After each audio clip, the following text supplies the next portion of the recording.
사랑하십니다. 여러분 어떠한 순간에도 하나님은 우리를 사랑하신다는 것을 고백할 수 있어야 합니다. 오늘 본문에도 분명히 그것을 드러내는 본문이라고 말할 수 있는데요. 오늘 본문을 통해서 이와 같은 제목으로 잠시 은혜의 말씀을 나누기를 원합니다. 우리 제목을 다 함께 한번 읽어봅니다. 기적의 끝. 여러분 한 주간 동안 어떤 기적을 경험했지 않았습니까?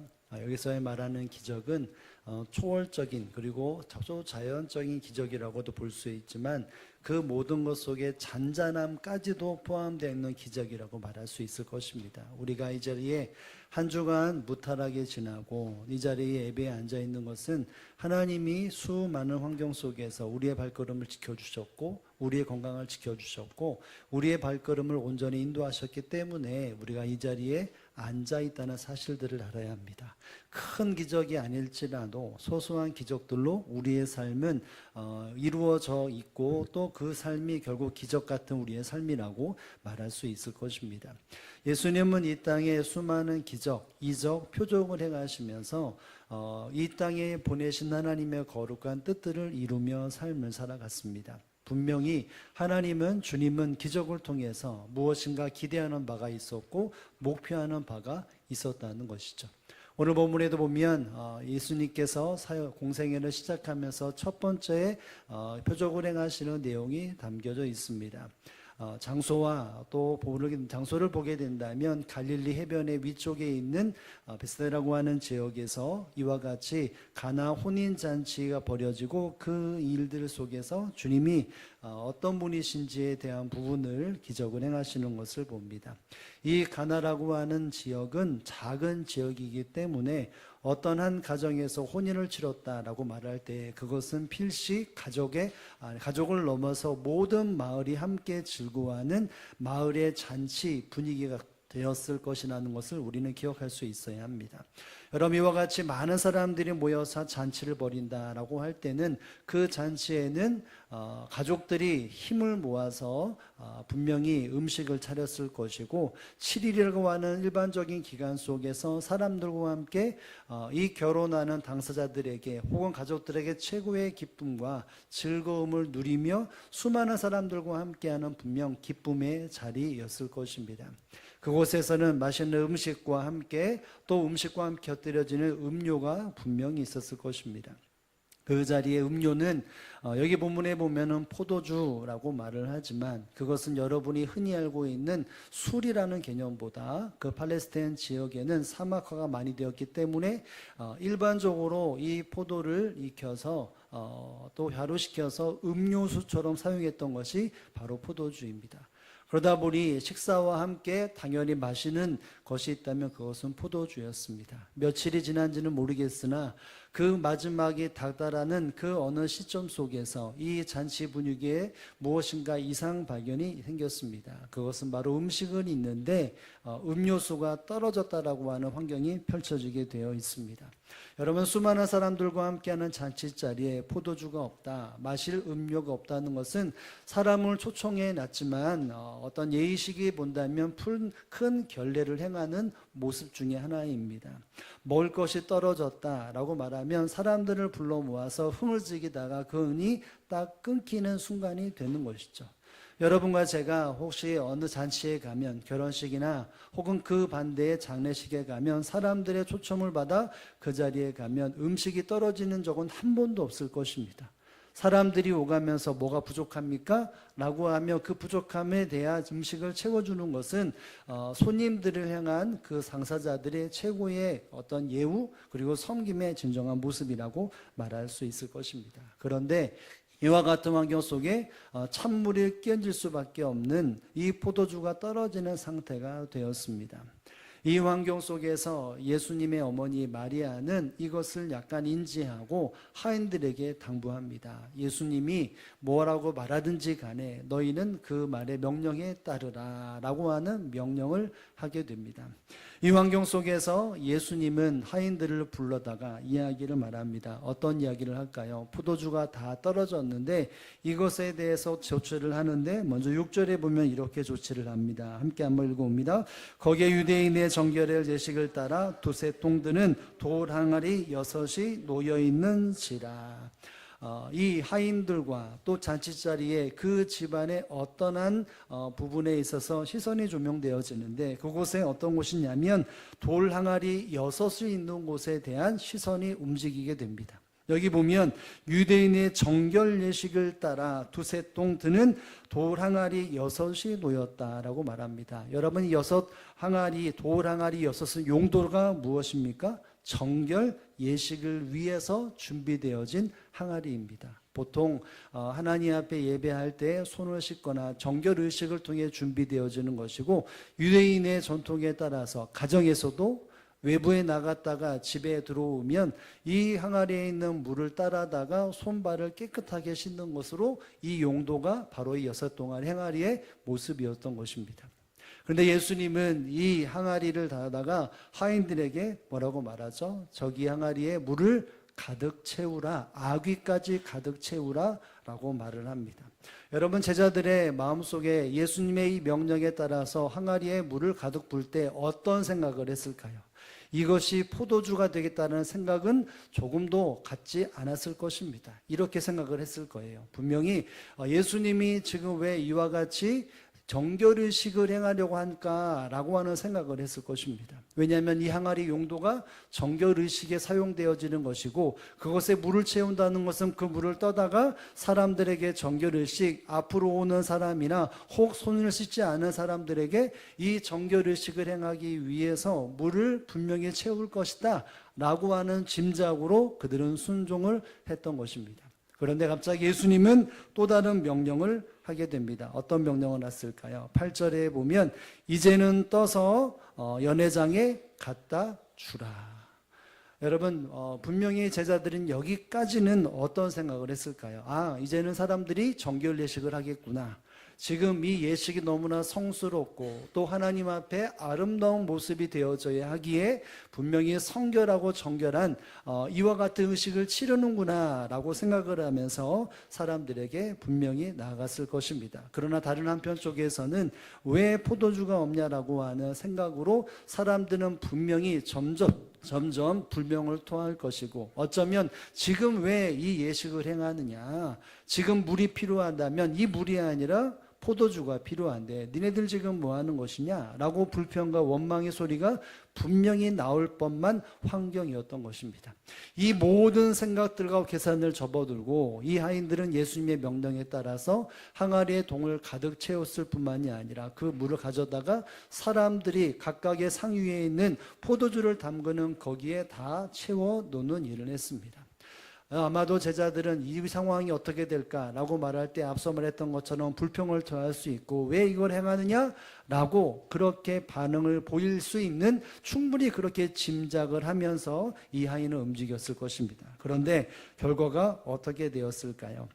분명히 불평과 원망과 분노의 소리가 넘쳐야 되는데 탄식의 소리가 놓치게 되었습니다. 왜일까요? 9절에 보면, 상반절에 보면 이렇게 말합니다. 함께 한번 읽어봅니다.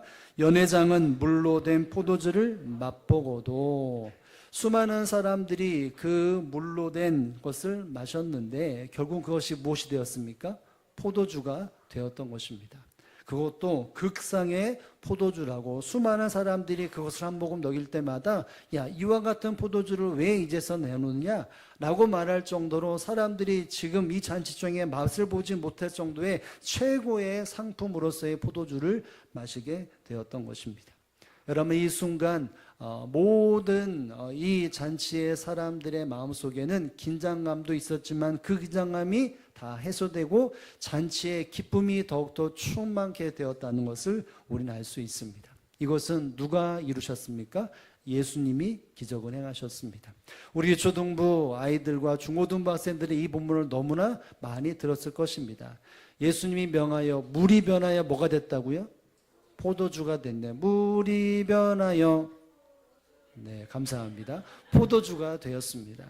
수많은 사람들이, 그쵸, 수많은 사람들이 이렇게 외침을 통하여서 예수님의 기적을 행하심으로 사람들이 여전히 계속해서 큰 기쁨의 잔치를 누릴 수 있었습니다.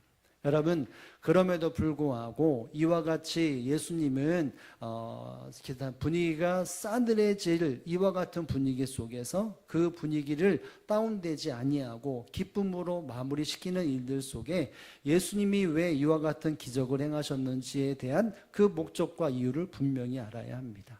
예수님이 왜 이와 같은 환경에서 왜 하필이면 이 가나 혼인잔치의 첫 표적과 기적을 행하셨겠습니까? 이것은 하나님이 이 기적을, 주님이 이 기적의 목표, 끝이 분명히 무엇이라는 것을 염두하며 행하신 것이라고 말할 수 있습니다. 여러분이 기적 가운데 분명히 이것이 기적이라고 여기는 사람들이 있습니다. 즉 일반적인 사람은 이것이 어떠한 환경에서 이루어지는지를 아무도 모릅니다. 그저 포도주가 있다가 잠시 끊겼다가 다시 좋은 곳으로 나왔다고 하는 기적과 전혀 상관없이 그냥 흘러가는 분위기로 이해하는 사람들이 있었지만, 그러나 어떤 사람들은 이것이 기적이라는 것을 명확히 아는 사람도 있었습니다. 여러분, 그 사람들이 누구일까요? 우리 9절의 말씀을 다 함께 한번 읽어보겠습니다. 9절입니다. 시작. 연회장은 물로 된 포도주를 맛보고도 어디서 났는지 알지 못해되 물 떠온 한인들은 알더라. 연회장이 신랑을 불러. 아멘. 수많은 사람들은 이 기적을 알지 못했습니다. 그죠? 그냥 물이, 아니 포도주가 잠시 멈췄다가 돌아온 것으로 알았지, 물이 포도주로 변했다는 것을 아무도 알지 못했습니다. 그런데 누구는 안다고 말합니까? 물 떠온 하인들은 알았습니다. 포도주를 떠온 하인들이 아니라 물을 떠온 하인들은 알았다는 것이죠. 이해가 되지 않았고 또 전혀 상상할 수 없는, 왜 우리가 이것을 해야 되는지 마음속에 긴장감을 가지고 또 사람들이 분노할 수 있다라고 하는 이 긴장감 속에 물을 떠다 주었는데, 사람들이 하나 말하는 것이 이와 같은 극상품의 포도주라고 말할 때 이 파인들은 정확히 어떤 일이 어떻게 일어난지를 알았다는 것이죠. 물이 변하여 포도주가 된 것을 분명히 알았습니다. 그런데 어떻게 알았을까요? 이것은 예수님이 명령하심으로 이루어진 기적이라는 것을 알았습니다.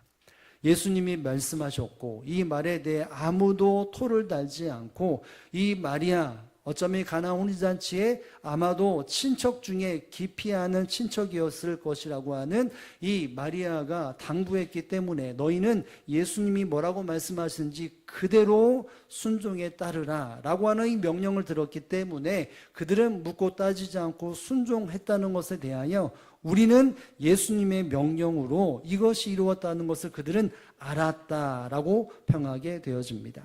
여러분, 여기서 이 기적을 통해서 알았다라고 하니 알다라는 말은 보다, 알다 또는 경험하다, 채워지다라고 하는 뜻을 담겨져 있습니다.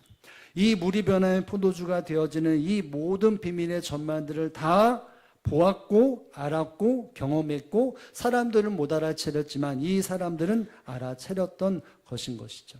여러분, 그들은 눈으로 예수님이 어떤 일을 행하셨는지에 대해 이것에 말씀하는 것을 귀로 들었고, 자기들이 이것에 대해서 움직이면서 예수님이 행하시는 일들에 대해서 자기들이 보고 듣고 경험을 했습니다. 그리고 그들은 알아차렸습니다. 아, 예수님이 행하셨다라고 하는 것이죠. 그런데 거기까지였습니다. 예수님이 행하시는 것을 보고 또 듣고 그리고 경험하고 그리고 알아차렸습니다. 그런데 거기까지였던 것이죠. 여러분, 예수님께서 표적을 행하신 그 목적은 예수님의 능력을 아는 것에 멈추는 것이 아니었습니다. 그런데 수많은 사람들의 겉표면 속에서 이 능력들을 보며 사람들은 예수님의 그 능력을 아는 것으로 멈췄습니다. 예수님과 함께 하면서 예수님이 어떤 일을 하셨는지 예수님의 능력을 아는 것으로, 보는 것으로, 경험하는 것으로, 알아채는 것으로, 인지하는 것으로만 멈춰 있었던 사람들이 많이 있었다는 것이죠. 근데 예수님의 계획은 거기가 끝이 아니었다는 것을 우리에게 말해주고 있습니다. 예수님의 계획은 그 다음이었는데 수많은 예수님의 이적과 기적을, 예수님의 은혜를 경험하는 사람들은 거기까지였다는 것이죠. 이것이 예수님의 어쩌면 안타까움이었을 것이고 기대에 못 치지 못하는 사람들에 대하여서 안타까운 마음을 품은 것이 바로 예수님의 마음이라고 말할 수 있을 것입니다. 여러분, 예수님께서 갈릴리 북쪽에 있는 이 베세다라고 하는 곳에서 바로 기적을 행하신 적이 있습니다. 바로 5천 명을 먹이신 기적을 행하신 것이 있죠.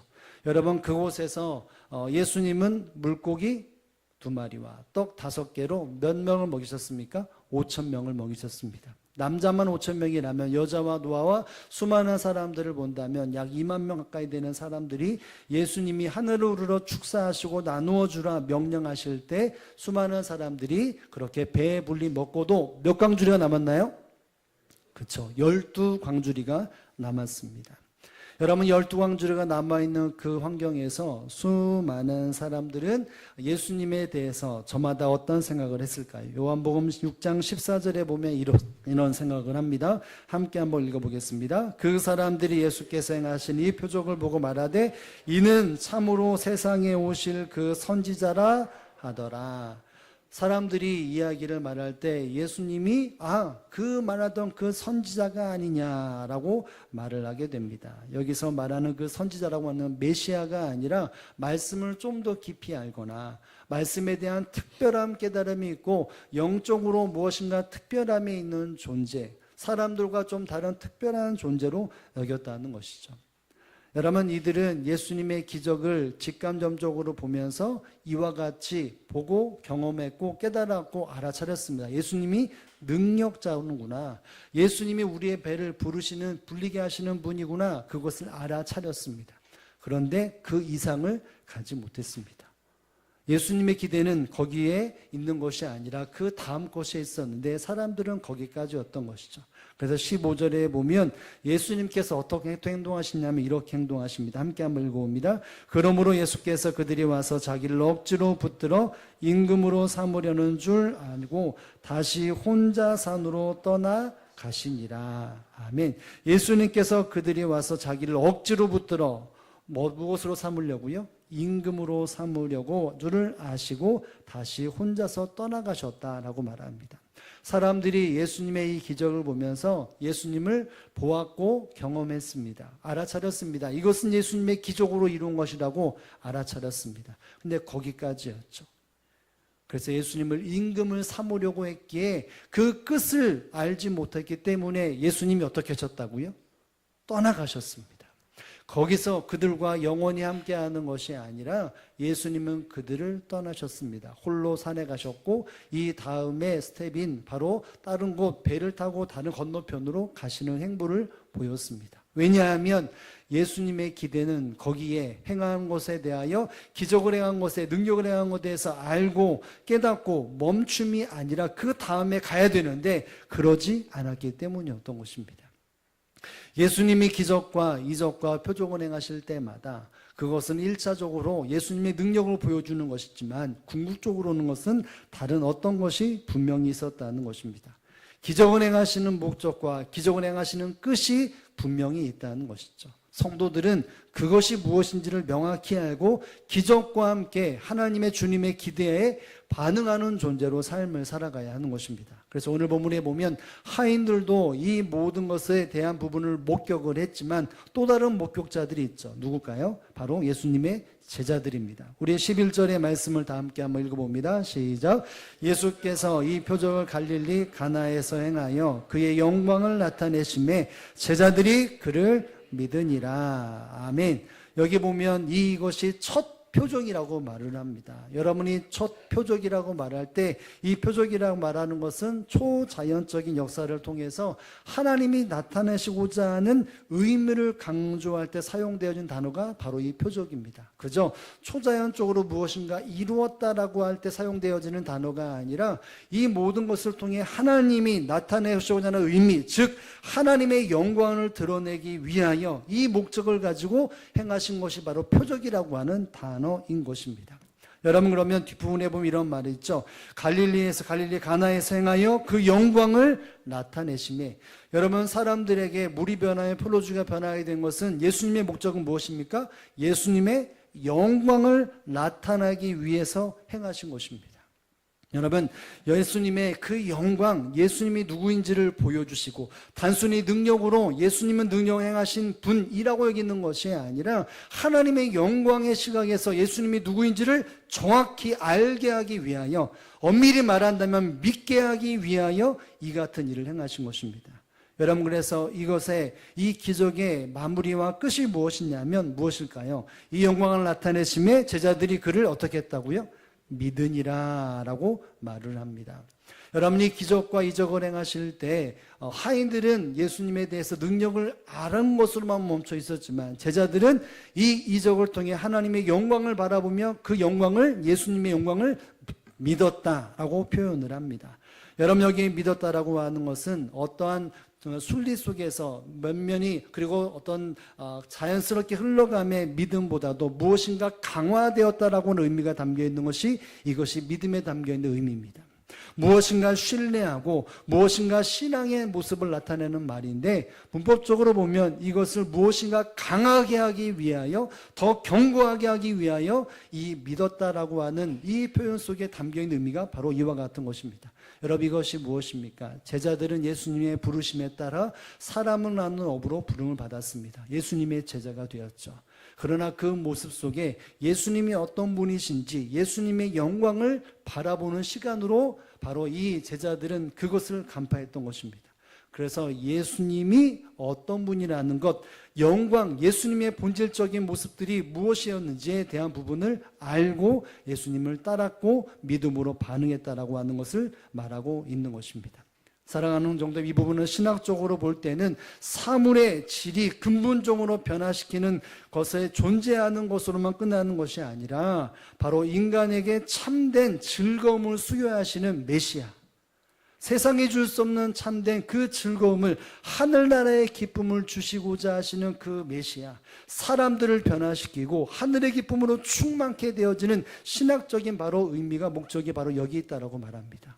예수님을 경험하고 예수님을 알고 예수님이 이루어 가시는 하늘나라의 기쁨을 경험하는, 그래서 예수님을 따르고 예수님을 쫓고 예수님이 자신 자신의 주인이 되어지는 그 믿음을 반응하기 위해서 이와 같은 것을 행하신 것이 예수님의 기적의 목표였다는 것을, 표적의 목표였다는 것을 알아야 하는 것입니다.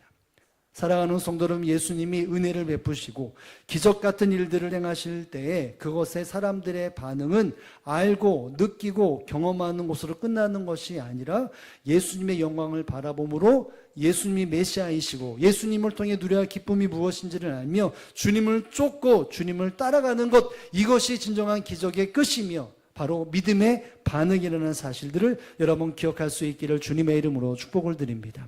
예수님이 기적을 행하실 때마다 어떤 사람들은 예수님에 대해서 아는 곳으로만 멈춰있는 사람들이 참 많았습니다. 반대로 예수님을 믿음으로 반응되어지는 극히 소수였다는 것을 압니다. 여러분, 예수님의 마음이 얼마나 안타까우셨을까요? 예수님이 이적과 기적을 행하실 때마다 예수님을 알고 그 능력을 보는 것으로만 끝나는 것이 아니라 예수님이 누구를 알고 뛰어넘어 예수님을 믿고 예수님의 메시아인 것을 알고 예수님을 통해 하늘나라의 기쁨을 경험케 하는 이 믿음의 반응을 보이려고 하는 것이 예수님의 그 진정한 목적이었는데, 수많은 사람들은 그것을 경험하는 것에 대해서 뒤로하고 마다하고 떠나갔던 것입니다.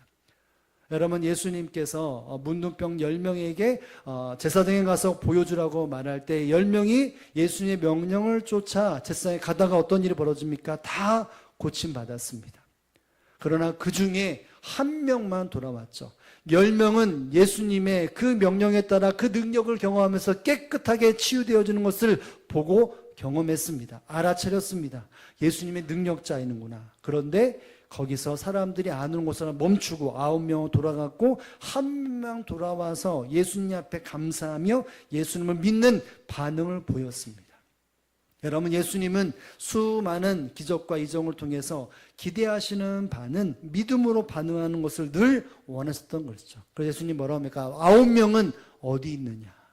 나머지 9명은 어디 있느냐? 아는 것으로 멈춤이 아니라 믿음으로 반응되어져야 되는데 예수님과 함께하며 예수님을 쫓으며 예수님을 통해 하늘의 기쁨을 경험하는 믿음의 자가 되어져야 되는데 왜 9명은 아는 것으로 멈춰 있느냐라고 바로 말씀하신 것을 우리는 되짚어 볼 수 있어야 합니다.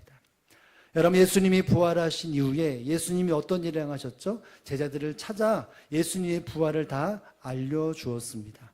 여러분, 예수님의 제자 중에 도마라고 하는 사람은 예수님이 부활했다는 이야기를 들었습니다. 사람들의 말을 보기도 했습니다. 아, 예수님이 부활했구나라고 하는 알미 있었죠. 그런데 그가 뭐라고 말했죠? 내가 직접 그것을 만지기 전엔 내가 믿지 못하겠다라고 말을 합니다. 여러분, 예수님께서는 그 도마에게 어떤 모습으로 다가가셨습니까? 여러분, 이 요한복음 20장 27절 그리고 28절 상반절에 보면 이와 같은 이야기를 우리 읽어볼 수 있습니다. 함께 읽어봅니다. 시작. 내 손을 내밀어 내 옆구리에 넣어보라. 그리하여 믿음 없는 자가 되지 말고 믿는 자가 되라. 도마가 대답하여 이르되 나의 주님이시여 나의 하나님이시이다. 아멘. 여러분, 손을 내밀어 내 옆구리에 손에 넣어보라. 그리하여 어떤 자가 되지 말고요, 믿음 없는 자가 되지 말고 믿는 자가 되라. 여러분, 이 도마는 예수님의 부활에 대해서 들었습니다. 어쩌면 직간접적으로 예수님의 부활을 제자들을 통해서 들었고 보았다라고 말할 수 있을 이와 같은 환경에 처해 있었습니다. 그런데 그는 믿지 못했습니다. 내가 내 손으로 만지기 전에는 믿지 못한다는 것이죠. 여러분, 예수님은 이 연약한 도마에게 어떤 일을 행하십니까? 믿기 위해서 내 손을 내에 직접 넣어보라 라고 말을 하셨습니다. 여러분, 그제서야 이 기적, 또 다른 기적을 볼 때 도마가 뭐라고 말합니까? 마지막 부분에 보면 이제서 내가 나의 주님이시요 나의 하나님이신 것을 내가 압니다. 주님은 나의 주님이십니다. 나의 하나님이십니다. 이 믿음의 반응을 보였습니다. 여러분, 예수님이 왜 또다시 이 기적과 이적을 행하신 이 부활의 이후에 그 제자에게 보이셨습니까? 믿음 있는 자가 되기 위하여서. 예수님이 누구인지를 정확히 알고 예수님을 따르고 예수님을 통해 주시는 하늘의 기쁨을 경험케 하기 위해서 그 입술로 예수님을 믿는다, 믿음의 고백을 하도록 그의 삶을 이렇게 이끌어 가셨다는 것을 말씀하고 있는 것입니다. 사랑하는 성도 여러분, 주님께서 이루시는 은혜와 기적의 결과 그 끝은 아는 것으로 멈춤이 아니어야 합니다. 예수님이 누구인지를 고백하고 예수님을 따르고 예수님 앞에 전 삶을 드리는 것이 그 이후에 모든 생명의 주인이 바로 주님이라는 것을 인정하는 삶을 살아가는 것이 바로 기적의 끝이고 기적의 반응이 믿음이라는 사실들을 여러분 믿으실 수 있기를 주님의 이름으로 축복을 드립니다. 저와 여러분은 주님께서 이루시는 수많은 은혜 역사, 어쩌면 여러분들이 추석이 되어 가족들을 만나고 혹은 가족들의 믿음의 규제를 나눌 때 올 한해 이러이러한 일이 있었다라고 말을 할 것입니다. 여러분, 그때 우리가 어떤 입술이 되어야 합니까? 주님께서 나에게 이와 같은 일을 행하셨기에 그 주님을 믿는 믿음의 모습으로 간증되어지고 나눔이 있어야 합니다. 혹은 가족들이 이러저런 이야기를 나눌 때 그 주님에 대해서 아는 것으로만 멈춰있는 신앙이 되지 말아야 합니다. 예수님이 누구인지를 정확히 알고 아는 것뿐만 아니라 그 예수님을 믿어 하늘의 기쁨이 충만케 되어지는 이와 같은 표정과 이와 같은 삶으로 가족들과 함께하는 시간들이 되어 있을 수 있어야 하는 것입니다. 예수님이 은혜를 주시고 기적을 베푸시는 이유는 바로 우리의 입술과 우리의 삶이 주님을 따르는 삶이요, 예수님이 누구인지를 삶으로 보여주게 하기 위하여 우리를 구원해 주셨고 또 순간순간마다 기적과 은혜를 베푸셨다는 사실들을 기억할 수 있기를 주님의 이름으로 축복을 드립니다. 그래서 이 한 주간 수많은 사람들을 만날 때 예수님을 아는 곳으로만 멈춰있는 사람들이 아니라 예수님이 나의 메시아이시고 구원자이시며 나의 주인인 것을 믿음으로 반응되어지는 저와 여러분의 삶이 되어지기를 주님의 이름으로 축복을 드립니다. 터키 스미르나의 교회의 감독이었던 폴리캅이라고 하는 교부제가 있었습니다. 여러분, 이 폴리캅은 주후 155년경에 활동하였는데 그는 로마의 압제 속에서 생명의 위기가 수없이 핍박으로 이어지는 삶을 살았습니다. 로마로 인해서 협박을 당했습니다. 예수님을 부인하면 내가 살려주겠다, 너희를 살려주겠다라고 하는 이와 같은 부인의 이런 굴복을 당한 적이 있었습니다. 그러나 그는 이 명령 앞에 굴복당하지 않았습니다. 그의 인생의 마지막 그 순간에 이런 말을 했다고 말합니다. 86년 동안 주님을 섬겼고 주님을 경험했고 주님을 믿었다라고 말하며 예수님은 나에게 아무런 잘못을 하지 않으셨다라고 말하면서 예수님을 부인하지 않았습니다. 86년의 수많은 세월 속에 예수님의 기적 같은 삶을 살았고 은혜를 누리는 삶을 살았는데 지금 이 순간 그 86년 동안 예수님은 나에게 이것을 부인할 정도의 이와 같은 일을 행하신 것이 없었던 분이 바로 예수님이십니다 라고 하면서 그런 믿음으로 예수님이 나의 주님이시고 나의 구원자임을 고백하면서 그는 마지막 순간을 이와 같은 믿음의 고백으로 떠났습니다.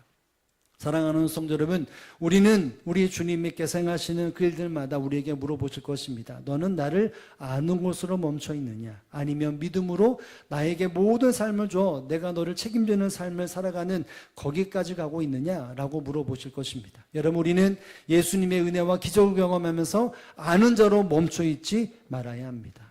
예수님이 나의 참 기쁨이고 나의 능력이고 나의 구원자임을 내가 믿음으로 반응되어지는 신앙의 삶을 살아가는 저와 여러분의 삶이 되어져야 할 것입니다. 이 한 주간 여전히 계속해서 주님 우리에게 기적과 은혜를 베푸실 것입니다. 그 순간순간마다 예수님은 이런 분이지, 예수님이 이렇게 하신 것에 대한 보고 능력에 대해서 아는 것으로 멈추는 것이 아니라 그것을 경험할 때마다 나의 삶의 주권을 주님 앞에 내어드리고 주님께 맡기고 주님이 나의 주님이심을 고백하여 주님께 주시는 참 기쁨을 경험하는 그것을 날마다 고백되어지고 간증되어져 주님의 은혜 안에 살아나가는 우리 모두가 되기를 주님의 이름으로 축복을 드립니다.